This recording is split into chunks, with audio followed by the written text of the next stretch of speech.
Dyan na.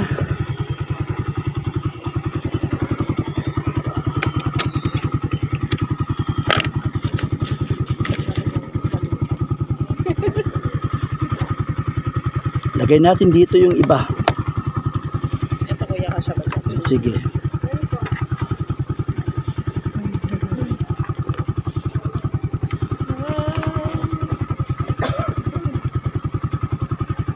Gising na ba yung mga bata? Hindi pa. Mga ano yung gising na, mga 7 pa. Ngayon pa naman kasi yung ano namin.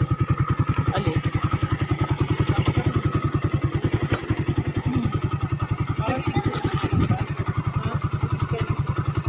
Parang ano, konti-konti lang. Hindi isang bagsak. Hawak sa akin, ma'am, sakay. Bye-bye. Thank you. Ay, Pwedeng sa gilid. Yan. Para maghati tayo sa space. Go na kami, ma'am.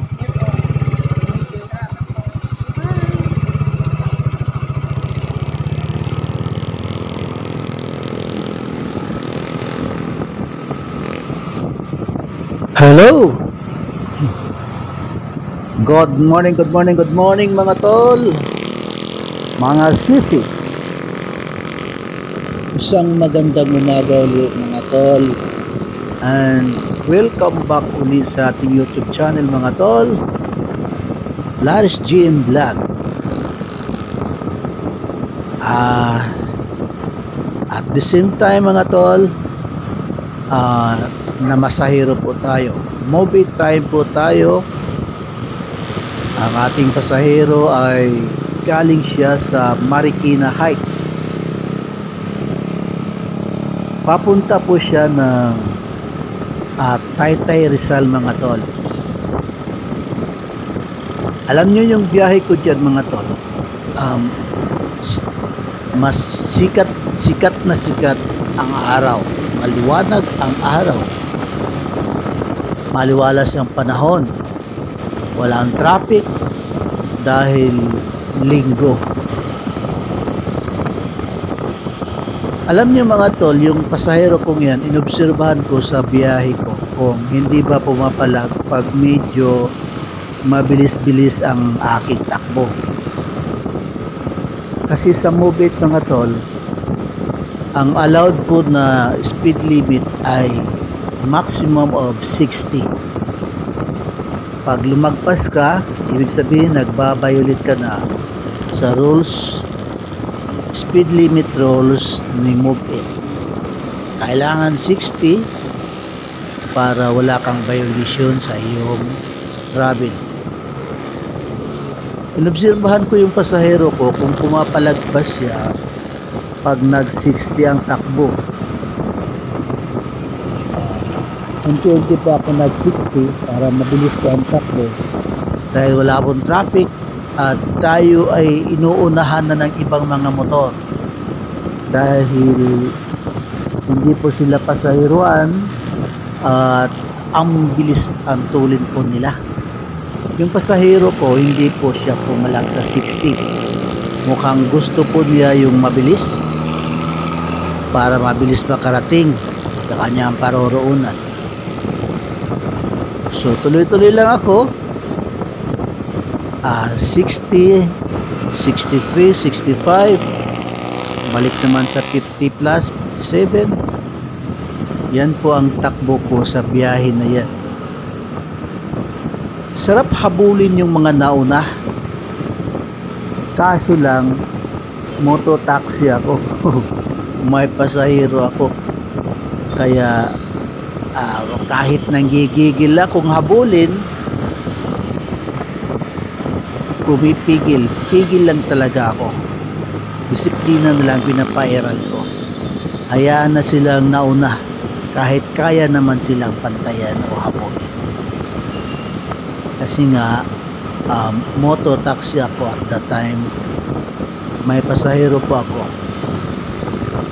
Marcos Highway yan mga tol. Maliwalas, malinis, at hindi madulas ang kalsada dahil magandang panahon. Wala pong ulan.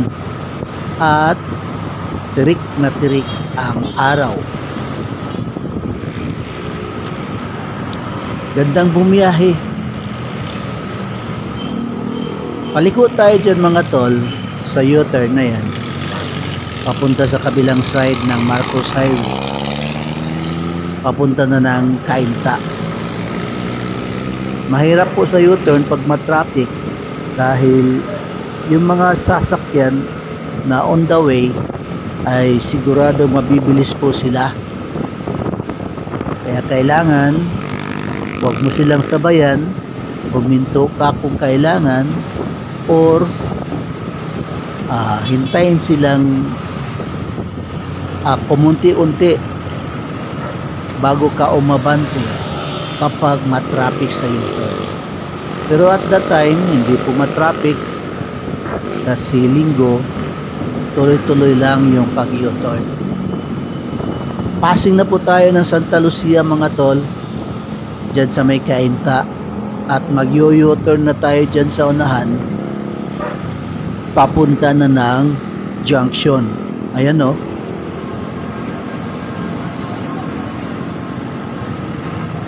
Papunta na po yan ng junction.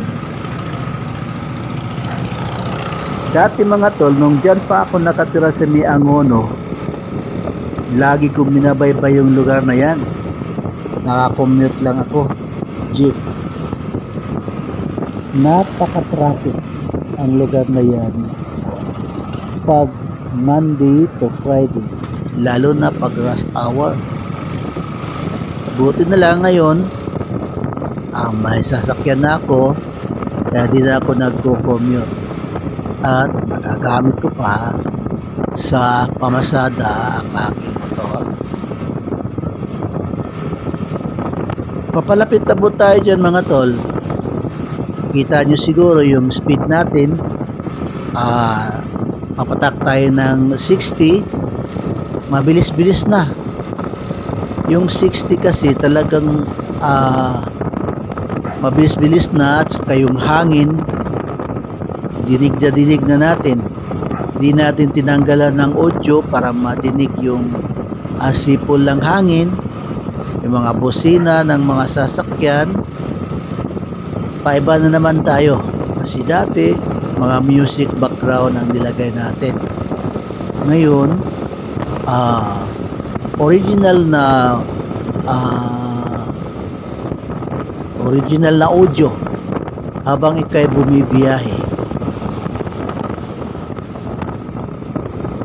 Cainta Road na yan mga tol. Anong street yan? Elpidio ba yun? Elpidio Street. Papunta na po yan ng junction.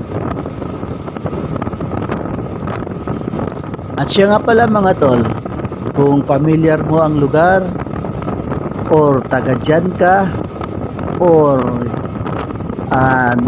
nakadaan ka na, nadaanan mo na ang lugar na yan, please leave comment below and subscribe dahil marami pa po tayong mga Move It road ride na gagawin. At sana tuloy-tuloy ang inyong suporta sa iba pa nating mga road trip sa ating Move It ride. Bukas mga to, linggo, mamasada uli ako. Alam mo na, karagdagang kita, karagdagan pambayad sa ating mga gastusin.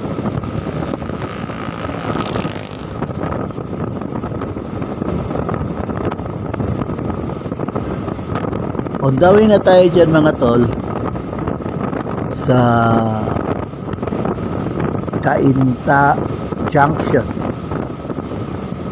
Yun sa may stoplight junction na po yun.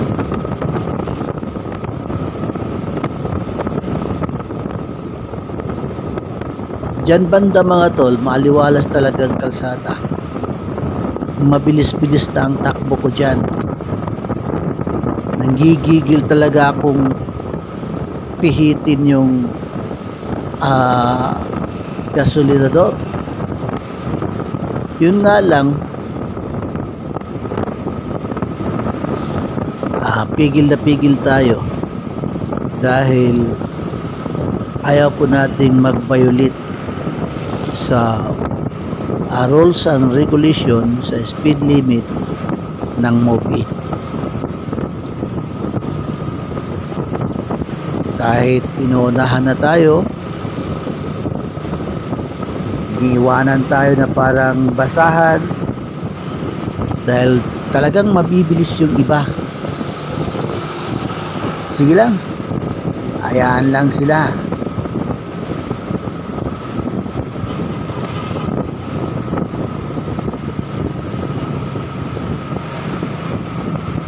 Maraming mga mototaxi akong nadaanan dyan mga tol sa Cainta at that time. Tanaw na po natin yung stoplight dyan mga tol. Yan o.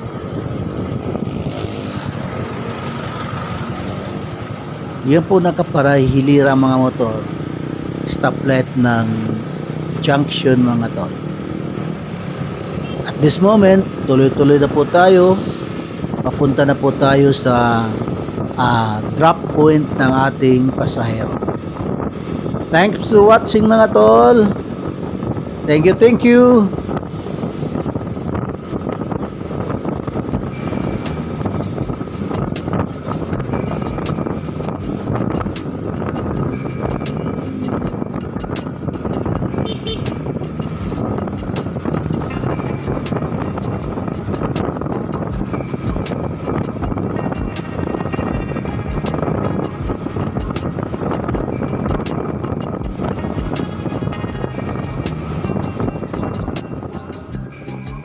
Sige.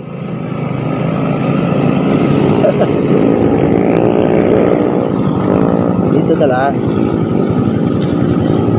Dito mama. Wop.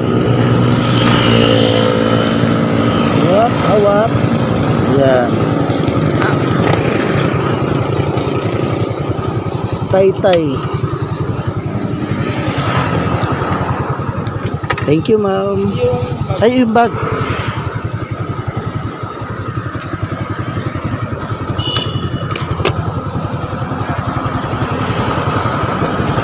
Thank you, ma'am.